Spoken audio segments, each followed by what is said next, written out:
여러분 다 아시지만 출애굽기 20장은 십계명이죠. 이 십계명을 통해서 오늘날 우리에게 주시는 영적인 교훈, 제목을 줘봐라 그렇게 말하면 구원받은 자의 삶이다 이렇게 말하고 싶습니다. 아멘. 더 크게 아멘 하세요. 자, 오늘 철야기도 오신 분들은 승리하셨습니다. 담대하게 주 앞에 나와 예배 드리는데 뭐가 두려워서 하나님 앞에 못 나옵니까?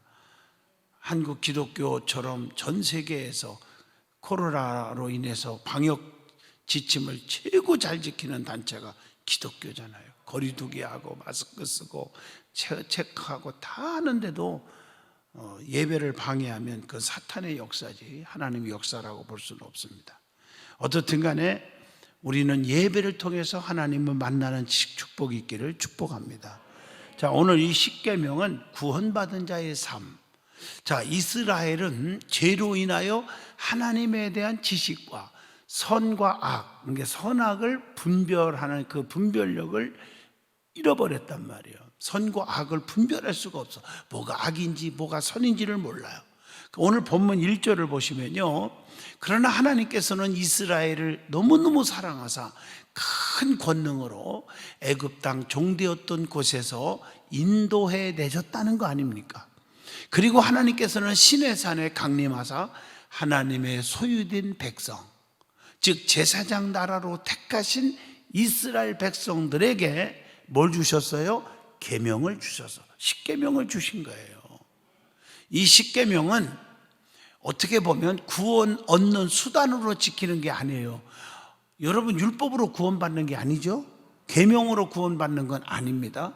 그러나 이미 구원받은 자들이 하나님께서 베풀어 주신 구원을 하나님께나 사람들에게 생활로 나타내 보이도록 하기 위한 것이고, 또 그렇게 해야 되기 때문에 하나님이 우리에게 법을 주신 거예요. 그럼 구원받은 자는 어떻게 살아야 되느냐는 거예요. 이 십계명을 통해서 가르쳐 주는 거죠. 그것이 본문 오늘 출애굽기 20장에서 답을 줍니다. 첫째가 뭐냐? 본문 1절로 11절까지입니다. 오직 하나님을 사랑하고 그리고 그 하나님께 예배를 드려야 한다는 것입니다. 자, 십계명은 1계명부터 4계명을 천륜계명이라고 그러죠. 하나님과 인간 사이에 지켜야 할 계명입니다. 이 계명에서 하나님께서는 자기 백성이 하나님만을 사랑하고 하나님만을 섬기기를 원하시고 있다는 거죠. 그래서 오늘 본문 3절로 5절을 보시면, 그러므로 이스라엘은 하나님에 의해 다른 신을 잊게 하지 말라, 또 우상을 만들거나 그 우상에게 절하지 말아야 한다 이렇게 기록되어 있고, 또 7절로 11절까지 보면 하나님의 이름을 망령되게 부르지 말며 또 안식일을 기억하여 거룩하게 지키라 이렇게 말씀하고 있죠. 어떻게 보면 유일한 하나님께서는 우리가 오직 하나님 한 분만을 사랑하고 그분께만 예배하기를 원하시는 것입니다. 자, 오늘 본문을 또 보시면 5절을 보시면요, 그렇지 않을 경우에는 하나님 어떤 분이라겠어요? 나만 사랑해라. 그렇지 않으면 어떻게? 질투하시기 때문에 질투하는 여호와라 그러세요. 하나님께 대한 우리의 사랑을 보이기를 원하고 계시는 거예요. 하나님이 이삭을 바치라 할 때도 여러분 잘 아시겠지만 하나밖에 없는 아들 기가 막힌 자식이지만 그 자식보다 하나님을 더 사랑하는 것을 보는 거예요. 하나님이. 아멘 하시죠? 그게 중요한 거죠. 하나님께서는 우리가 하나님의 사랑을 받기를 원하는 것 이상으로 우리의 사랑을 하나님도 요구하신다는 거죠. 자, 그렇다면은 우리는 하나님의 사랑을 받는 데만 집착하고 있지는 않는가? 하나님께서는 당신을 사랑하고 그 계명을 지키는 자에게는 어떻게? 수천 대까지 은혜와 복을 주신다고 말씀하셨는데, 우리는 지금 그 복을 받을 만큼 하나님을 향해서 계명을 지키고 있느냐는 것입니다. 성경은 말합니다. 너희가 나를 정말 사랑하느냐? 그러면 사랑한다면 내 계명을 지켜라. 내 계명을 지키는 자가 나를 사랑하는 자니라 이렇게 말했단 말이에요. 아멘이시요? 자, 두 번째는 12절로 17절 본문이죠. 이웃을 행복하게 해야 한다는 것이죠. 5계명부터는 우리 자신과 이웃과의 상호 의무를 가르쳐주고 있는 계명입니다. 인간에 대한 계명도 사랑의 원리로서 이해를 해야 하는 거예요. 자, 로마서 13장 8절로 10절을 보시면요, 피차 사랑의 빚 이에는 아무에게든지 아무 빚도 지지 말라. 남을 사랑하는 자는 율법을 다 이루었느니라.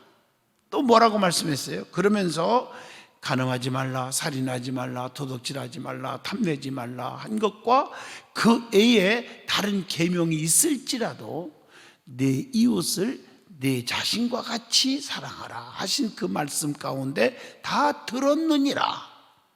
그러면서 사랑은 이웃에게 악을 행하지 아니하나니 그러므로 사랑은 율법의 완성이니라. 이게 로마서의 말씀이에요. 인간에 대한 계명의 첫 번째 계명은 부모를 공경하고 효도하라. 이게 약속 있는 첫 계명이기도 하지만 정말 윤리의 기초입니다.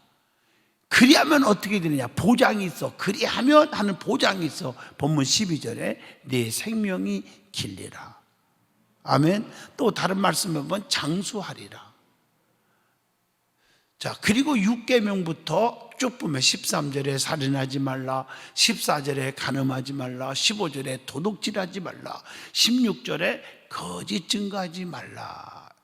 또 17절에 이웃의 소유에 대해서 어떻게 하지 말라?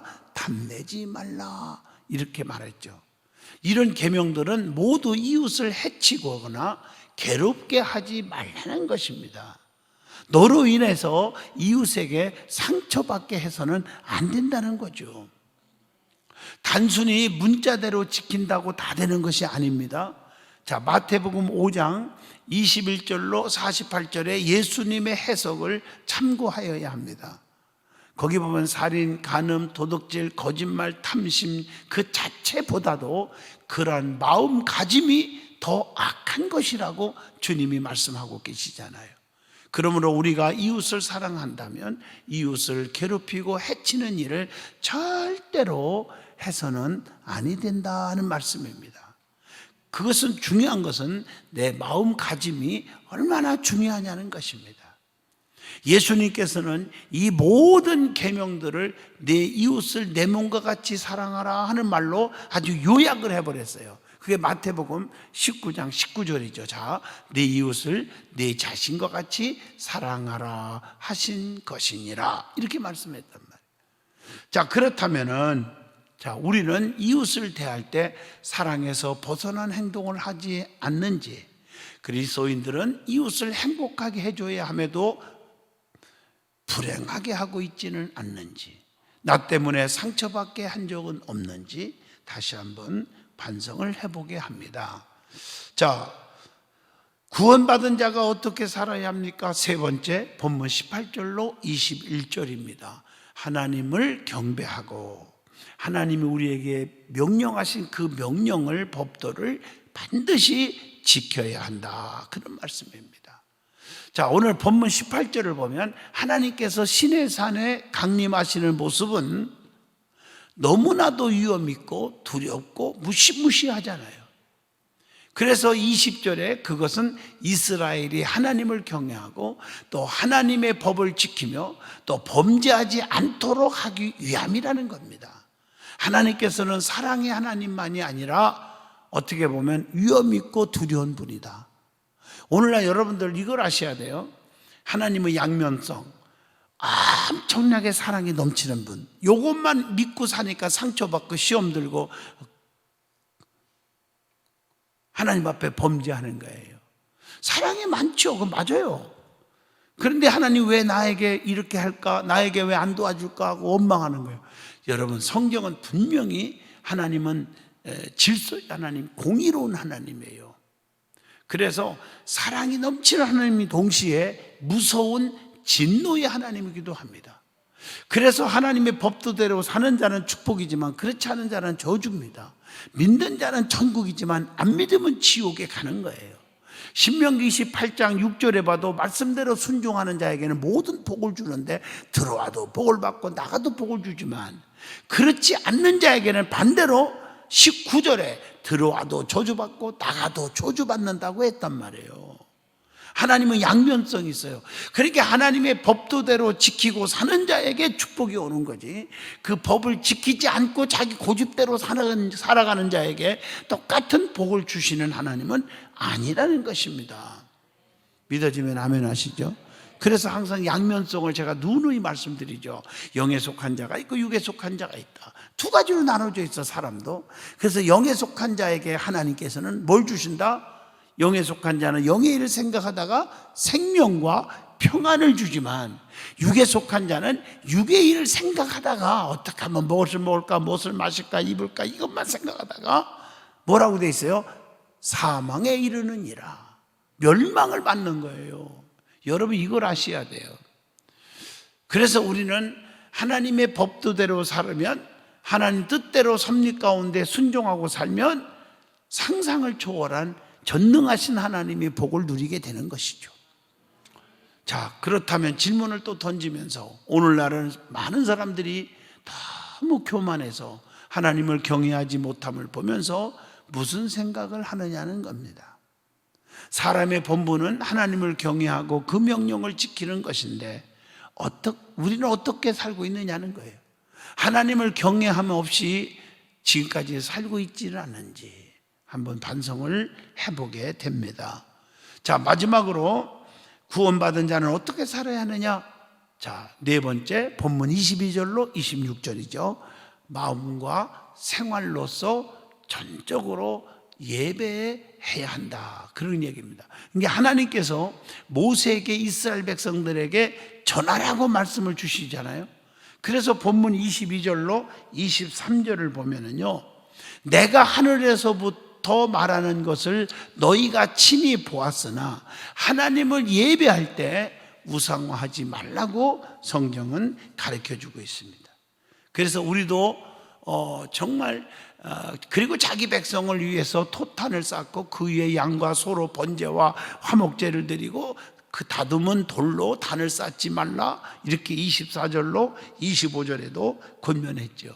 자, 우리도 예배를 드릴 때 형식이나 외식이나 위선적인 것보다는 단순하고 자연스러운 방법으로 신령과 진정으로 드리되 단 희생 제물이신 그리스도를 통하여 드리라고 말씀하십니다. 그래야 하나님께서 어떻게 해요? 기뻐 받으신다.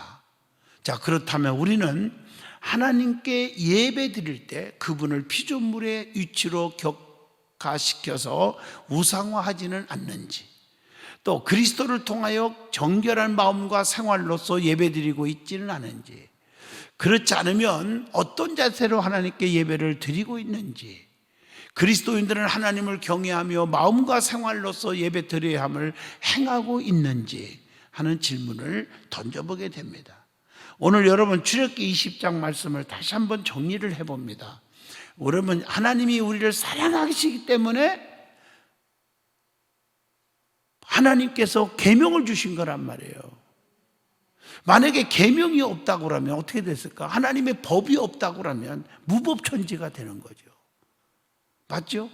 자기 멋대로 살아도 아무 이상 없잖아요. 짐승들 보세요. 힘 있는 자가 힘 없는 자를 다 잡아먹어도 아무 관계없죠. 여러분, 호랑이가 지나가는 토끼를 잡아먹고 무릎 꿇고 하나님 잘못했습니다, 오늘 토끼를 잡아먹었습니다, 살인했습니다, 이런 거 봤어요? 동물의 세계를 아무리 봐도 재밌게 제가 보는데 없어요, 그런 거. 그러나 우리는 영물이에요. 하나님의 법도 안에서 살아가는 우리가 살아가는 하나님의 백성이란 말이에요. 하나님의 법도를 주신 것은 질서를 준 거예요. 그래서 우리는 남을 살인해서도 안 되고 미워해서도 안 되고 도둑질해서도 안 되고 탐내서도 안 되고, 맞습니까? 그래서 법도를 준 거예요. 그 법도를 지키면 내가 너를 책임져 준다는 거예요. 그게 하나님을 사랑하는 증거라는 거예요. 하나님을 사랑하는 자, 그 뜻대로 사는 자에게는 협력하여 선을 이루게 하신 하나님, 모든 게 형통의 복을 주는 거 아니겠어요? 그래서 이 십계명을 크게 나누면 세 가지입니다. 하나님과의 관계가 아름다워라, 두 번째 인간관계가 아름다워라, 세 번째 물질관계가 아름다워하고 깨끗해야 된다는 거죠. 그래서 1계명 나 위에 다른 신을 내게 두지 말라, 2계명 우상 섬기지 말라, 3계명 여호와 이름을 망령 띠끄지 말라. 아멘 좀 해봐요. 그러면은 이게 하나님과의 관계란 말이에요. 하나님만 섬겨라. 하나님 위에는 다 섬기고 예배할 자가 아무도 없다. 믿음의 아멘. 우상 섬기지 말고, 또 너희들이 내 이름을 더럽히지 말라, 이런 얘기잖아요. 그러면서 4계명 가만 놔두고 5계명 부모 공경하라, 6계명 살인하지 말라, 7계명 간음하지 말라, 그 다음에 9계명 거짓 증거하지 말라. 이것은 인간관계예요. 사람이 살면서 인간관계 깨끗하고 윤리를 지키고 온전히 잘 살아라, 이거고요. 그 다음에 물질관계가 뭡니까? 물질관계가, 자, 도둑질하지 말라, 그 다음에 마지막 10번째 탐내지 말라. 이게 물질관계예요. 어떻게 보면 그게 물질관계가 깨끗해야 돼요. 저는 목회하면서 보면 물질이 흐린 사람들이 있어요. 물질관계가. 그런 사람들은 장기적으로 보면 성공하는 사람이 거의 없어요. 돈에 대해서 깨끗하게 사시기를 바랍니다. 아멘이에요. 없으면 없는 대로 살고 있으면 있는 대로 사는 거지, 그걸 없으면서도 남의 거 갚을 능력도 없으면서 돈을 꿔다가 남에게 상처 주고, 이런 행동은 절대로 평생의 물질의 어려움 속에 헤매다가 죽는 거예요. 제가 본 결과 그래요. 목회 44년 동안 본 결과가. 그래서 물질에 너무 욕심 부리지 말고 있는 줄을 족한 줄을 여기라. 아멘 해보세요. 그게 만나의 법칙 가르칠 때 여러분 배웠죠? 하나님, 일용할 양식을 주신 하나님, 그걸 여러분들이 아셔야 돼요. 그러면 하나 나머지 4계명, 그 뭐예요? 안식에 복을 주시는 거예요. 안식이 뭐예요? 쉼의 축복이에요. 쉼의 축복. 쉼의 축복은 뭐예요? 평안의 축복이요. 평안은 뭐예요? 그것은 형통이지요. 맞죠? 모든 일이 잘 될 때 안식이 오고 쉼의 축복을 받는 거지, 지금 사업에 부도났고 암에 걸려서 오늘 내일 몰래 이렇게 하고 고통이 오는데 이게 평안이 옵니까? 자녀들이 속썩이는데 평안이 옵니까? 평안의 축복은 형통을 얘기하는 겁니다. 할렐루야. 그래서 우리가 꼭 기억할 것은 하나님이 이런 축복을 주시기 위해서 법을 주셨다는 거죠. 안식의 복을 받는 거예요. 세 가지 관계를 잘 깨끗하고 아름답게 지키면 하나님께서 안식의 복을 주신다, 쉼의 축복을 주신다, 형통의 복을 주신다, 그런 말씀인 줄로 믿습니다. 할렐루야. 자, 어떻든 간에 이 계명을 다른 말로 한마디 더 한다면, 두 가지로 나눈다면 하라, 하지 말라, 이렇게 돼 있어요. 4계명과 5계명은 하라, 나머지 8가지는 하지 말라, 이렇게 돼 있단 말이에요.